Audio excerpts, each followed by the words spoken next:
get him. Let's go get him today, man. Let's go. Hey, dominate on 3. 1, 2, 3, dominate.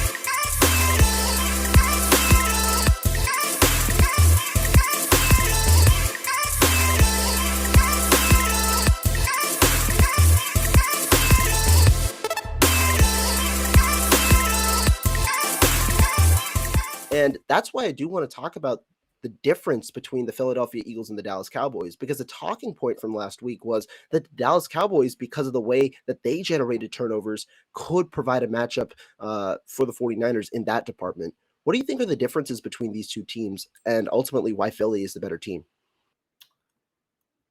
It starts with their offenses, actually, right? Philly's offense puts a lot more pressure on you than Dallas's offense, right? The Niners took a conservative approach on offense and didn't let Micah Parsons ruin the game, really, for them, because they knew Dallas's offense wasn't going to be able to do anything against the Niners defense. And they were absolutely right. And once Tony Pollard went down, it was good night for Dallas's offense. Philly's defense is similar in a lot of ways. I would say a little bit better than Dallas's, but Dallas has an excellent defense too. It's just Philly's offense is such a machine, and it can put so many points on you with their run game. There's the talent they have, the way they use the zone read, the way they run RPOs off of the zone read and put conflict defenders in conflict, and on first and second down, it's really, really good. It's really creative. And so because of that, I just look at it as, you can ask me to compare and contrast Philly and Dallas's defense, and there's like 8 or 9 differences schematically. There's a few differences in personnel, but I think the point remains that they're both good defenses that are going to have opportunities to stop the Niners offense. The difference is there's more pressure on the Niners offense to score this week. 1, you're on the road, but 2, Philly's offense is going to not, Dallas's offense scored 12 points. That's not going to happen this week. Yeah, and another big difference why that offense is a little more explosive is Jalen Hurts and his dual threat ability. Obviously, him as a rusher, that is really created for the 49ers.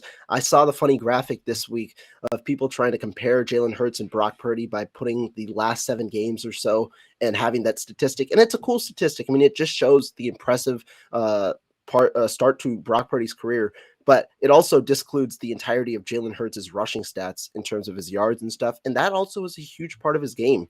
How do you think the Niners are going to be able to combat that? And do you think that that is a significant cause of worry for you in this matchup? Yeah, absolutely. The Niners are going to play a lot of zone, right? They're not going to play their usual match quarters coverage because they're not going to want to have eyes on these receivers. They're going to want to have eyes on the quarterback and have vision on Hurts so they can tackle him. So they're going to play a lot of zone, right? But even then, the thing with Philadelphia, yes, Hurts' running is really good, but it's how their scheme works with Hurts' running. So they have the zone read, right? And they use the zone read. Great. Zone read, everybody knows, kind of has an idea how to stop it. How do the Niners do it? Well, they scrape exchange, right? If the end is accounted for the edge gap and you have the linebacker accounting for the C gap, they'll have the end crash on the linebacker or crash on the back, and then they'll have the linebacker come around and take the edge, which accounts for the quarterback. Well, the way Philadelphia counters for stuff like that is they'll have a built-in RPO where the tight end will leak out to the flat. Now the linebacker's in conflict. If he goes after the quarterback drops it off to the linebacker's guy, which is going to be the tight end in the flat.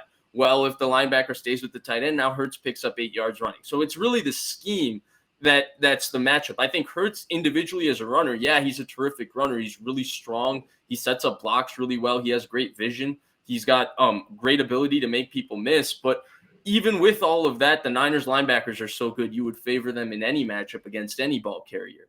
Well, it's when you throw the schematic element with players like Dallas Goedert and then the horizontal pass game with the screens and bubbles they throw to Smith and Brown, who are both really, really good. That's where Philadelphia's offense puts so much pressure, let alone the fact that they run the ball extremely well because their offensive line is so good that they can just straight up kind of move people in the run game. And so when you ask individually about Hurts, that's going to put stress on the Niners defense. But, from a talent standpoint, they should be able to hold up. It's when you add in the scheme, all the little things they do based on the skill set of his ability to run, that puts any defense in conflict. I agree. And that's great insight there.